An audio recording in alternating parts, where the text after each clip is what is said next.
அதோ அங்க.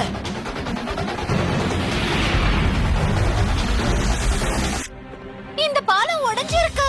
நம்மளால இத கடந்து போக முடியாது. நம்மளால முடியாததுன்னு எதுவுமே இல்ல. நம்மளால கண்டிப்பா எல்லாமே பண்ண முடியும். லிட்டில் சிங்கா ஆரியா, அங்க திரும்பி பாருங்க. ஆஹா, சீக்கிரம் வா ஆரியா, உன்னோட ட்ரைனிங் என்னங்கறத காட்டு.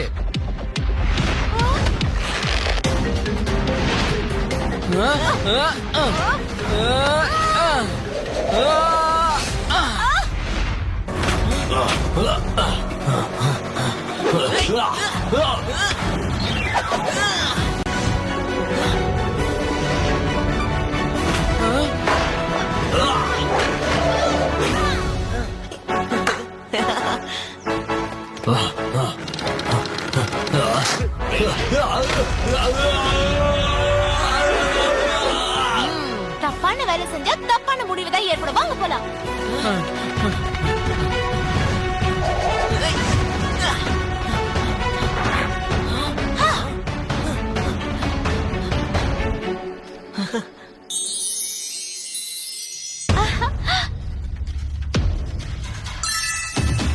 அதோ அங்க பாரு.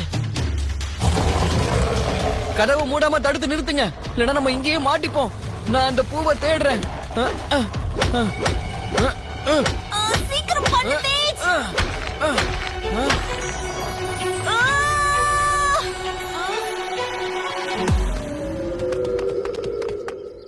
ஷேர்வன்ஷியோட வரலாற பாதுகாக்கிறவனா ஷேர் விதி. என்னோட கதையை கவனமா கேளுங்க.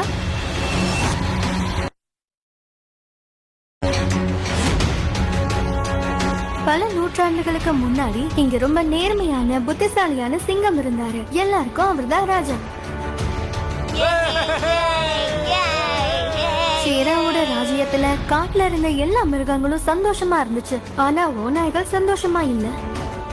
ஓநாய்களோட லட்சியம் ஒன்னே ஒண்ணுதான், அப்பாவி மிருகங்களை தொந்தரவு பண்றது.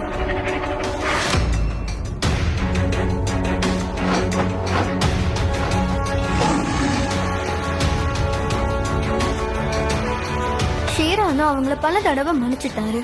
ஆனா அவங்க தொந்தரவு அதிகமாகிட்டே போச்சு.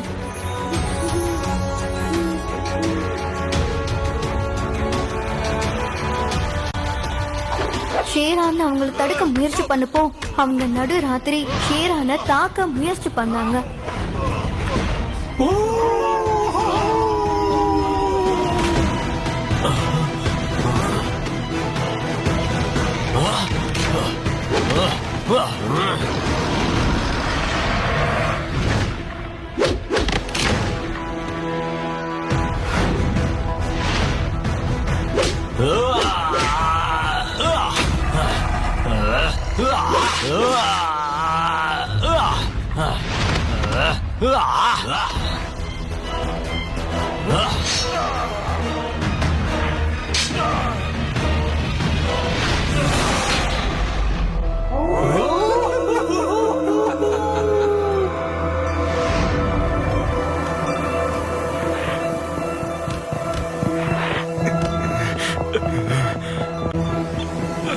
அப்போதான் அரசர் ஷேரா சிங்க தெய்வதை கிட்ட உதவி கேட்டாரு.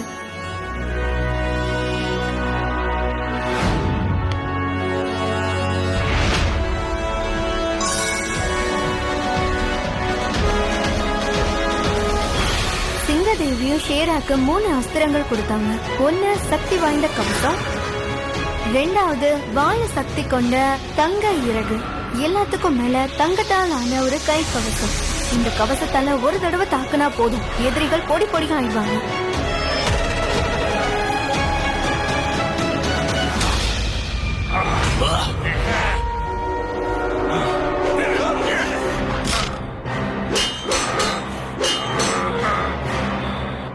ஓநாய்களே தாக்குங்க.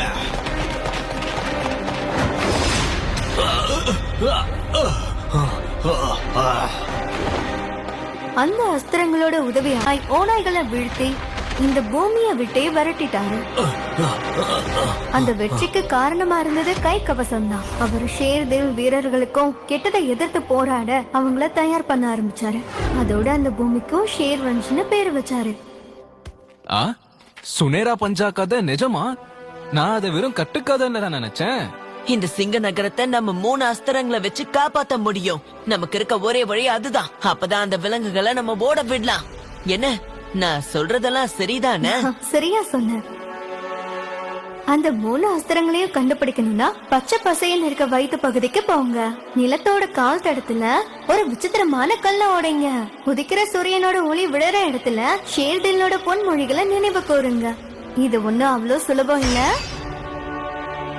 என்ன பச்சை பசேல் இருக்கிற வயிற்று பகுதி நிலத்தோட கால் தடமா? என்ன விடுகதை இது?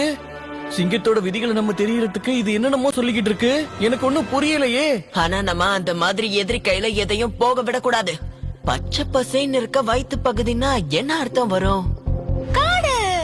ஆமா, பச்சை பசேல்னு இருக்கிற காடு. வயிறு அப்படின்னா நடுப்பகுதி அப்படின்னா காட்டுக்கு மத்தியில.